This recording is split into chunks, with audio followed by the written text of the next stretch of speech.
bakmır derdimin çaresine imkan ey teqdir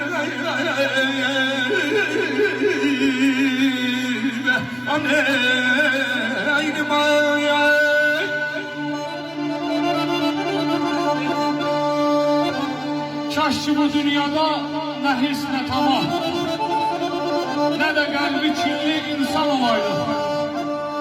Ne biri birinden küsüp gedeydi, ne birinin könlü peşman olaydı. Ne dosta xəyanət, ne yara həsrət, ne qeybət olaydı, ne dadada söhbət, ne gizli qalaydı sevgi məhəbbət, ne kinizlə könlü peşman olaydı. Almışlar.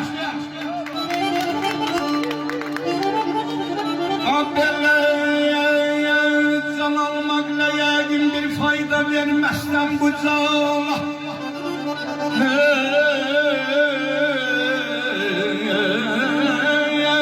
Qoy rəqibim bilməsin, var məndə imkan, ay baba, imkan eytəvi.